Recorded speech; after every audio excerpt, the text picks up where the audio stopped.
My name is Ross Granado, and this is the Full 200.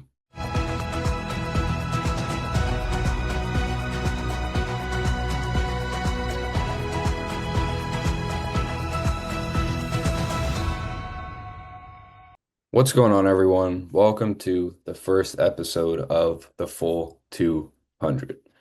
I'm so excited to finally start this channel. I have been thinking about doing it for a very long time, and I have finally done it. And why I decided to create this channel is because I love hockey, and more specifically, the NHL. I have always loved hockey ever since I was a kid. I've loved watching it, reading about it, whatever it may be. And in turn, it got me obsessed with the NHL and the players within it.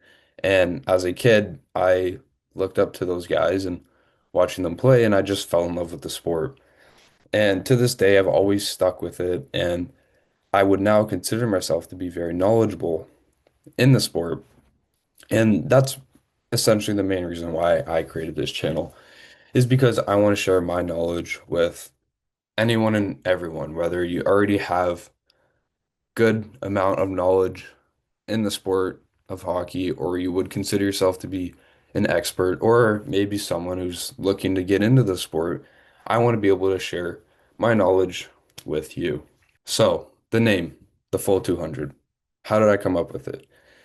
If you already know hockey, or maybe you've played hockey, you probably already understand the name. But if you're newer, you may not. So, the Full 200, how I got the name. There's a term in hockey, it's called playing a 200-foot game.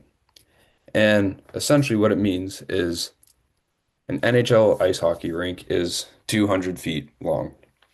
So, when the term playing a 200-foot game is given to a player, it essentially means that they play from one end to the ice to the other end, implying that they are both effective on offense and defense. And, a lot of people in sports in general, it doesn't have to just be hockey, they love the exciting plays.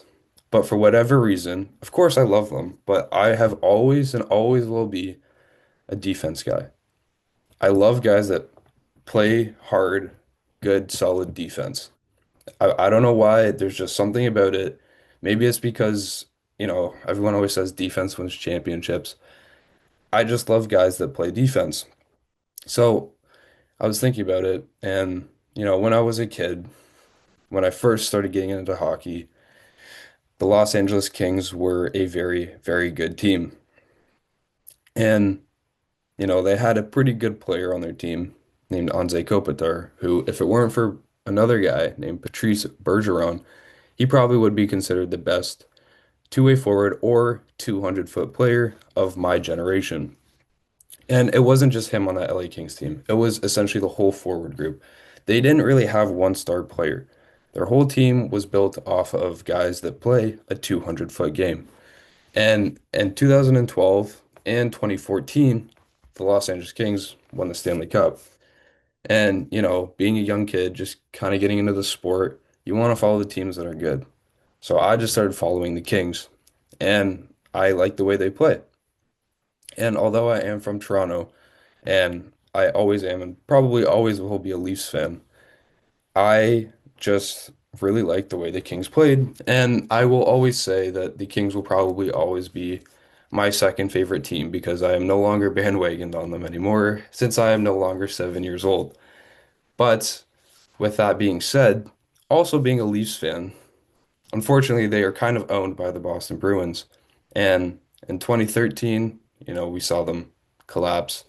2018, 2019, Boston beat them in all three of those years in the playoffs. And one of the best forwards, if not the best forwards on that team was Patrice Bergeron, who is probably one of the best two-way players in the history of the league. And so I guess that's kind of where, you know, the name the full 200 comes from, is because I've always liked watching the guys who play the full 200 game. So, what can you expect on this show?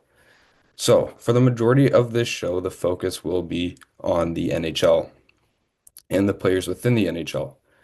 And with that being said, the majority of it will be, breaking down trades and signings or doing rankings of players, teams, contracts, coaches, front offices, whatever it may be, I'm going to try and cover it.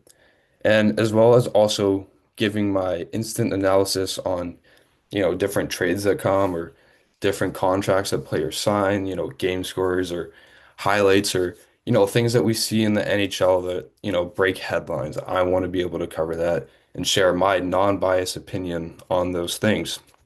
And with that being said, that's another thing I want to stress is that with full certainty, I can promise that all everything that will be shared by me on this channel will be in a non-biased perspective because that's how I feel it should be. And I feel like in the NHL in particular, we have very passionate fan bases, and many times those opinions from those fan bases can easily become biased. And I say that because, like I mentioned earlier, I am a Leafs fan, and I am fully aware that we probably have one of the most passionate and also biased fan bases in all of sports, not just the NHL. So I want to stress that I will not be biased on this channel whatsoever, and I will have full clarity with everything that I break down. I just cannot stress that enough. So I wanted to keep this episode a little bit shorter, and I just kind of wanted to go over the basics and introduce myself and introduce the channel more importantly, and what you can expect being a viewer of this channel. With that being said, next week's episode will be a feature of top 10 players I think could be traded at this year's NHL deadline and where they could go and, what a return package for them may look like. So make sure you stay tuned for next week's episode. I'm going to try to release at minimum one, but the goal is two episodes per week for this channel of all different content types that have to do with hockey. Thank you for watching episode one. I'll catch you next week.